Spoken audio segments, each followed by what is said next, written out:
My name is Hosea Terod Robinson. I go by T. I work at Groupon Incorporated in Chicago, Illinois, as a customer service agent. Let's see. I mean, I love theater arts. The only productions I've been in were high school productions, and those were, let's see, Grease. I was one of the T-Birds.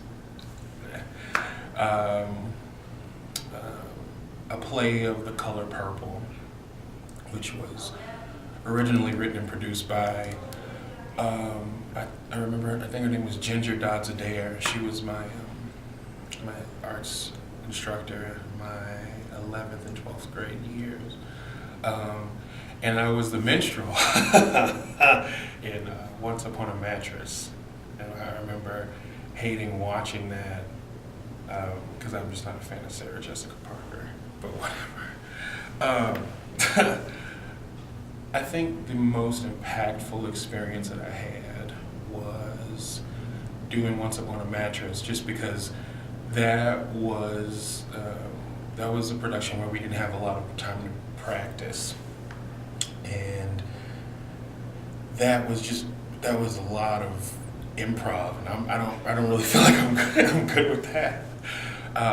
But and I'll get to this later in regards to why I think it's educational and theater is important. But because I didn't know all of my lines, and because we didn't have a lot of time to practice, I realized that what was important was not to lag. I had to keep the audience, and it was just a group of my peers and my peers' parents and friends and whatnot. But I just decided that it was important to make a fool of myself. So I just did a lot of singing and a lot of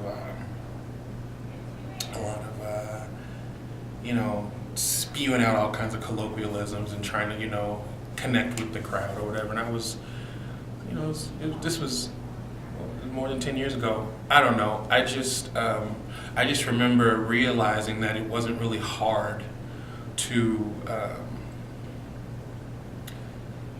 get people to realize that we are a group of young people who were trying to entertain using the tools that we had to make us to get some kind of product.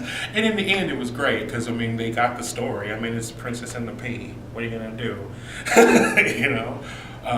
And I think it was even really so much more important because the production that we'd watched previously was really multicultural. It was a lot of different actors and different a lot of differences. I went to a predominantly black school, so to see that kind of drama and being able to just act. There was a point. There was a point when Miss Adair was just like, do whatever you think is okay. Just don't curse and don't. Obviously, to make a long story short, it was fun, and we received a lot of accolades. Everybody got roses, and it was cute. It was great. Educational theater is extremely important, I think, in the long run, because it teaches a person what to take seriously, I think, and what not to. Being able to improv, I think, is a part of life. You never know what you're going to be thrown on a daily basis, and I think, foundationally speaking, cultivating those kinds of skills and gifts, in a young person is extremely important. I don't mean to take anything away from recreational sports or anything like that, but it took us a lot of fighting actually to keep our arts department going, and at the end of it, there were at the beginning of it, there were tons of students that I was working with in all of these productions that just didn't want to do them.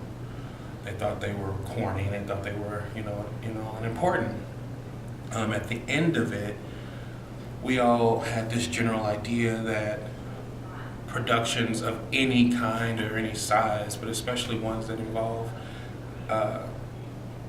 acting and theater and stuff, really, at the end of it all, they cultivate the right kind of community driven skills and attributes. I think I don't know if what I'm saying is making sense, but I think that in the long run, educational theater is important because it makes people better. It allows people younger, and the younger you get in it, I think the better.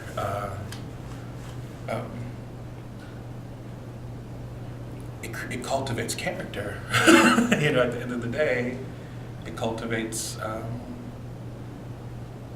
positivity and creativity and acceptance. I mean, when I was a young boy, I hadn't come out or told anybody about my being gay, for a lot of obvious reasons. But in that kind of scenario, I fit in, obviously. So, but yeah, that's that.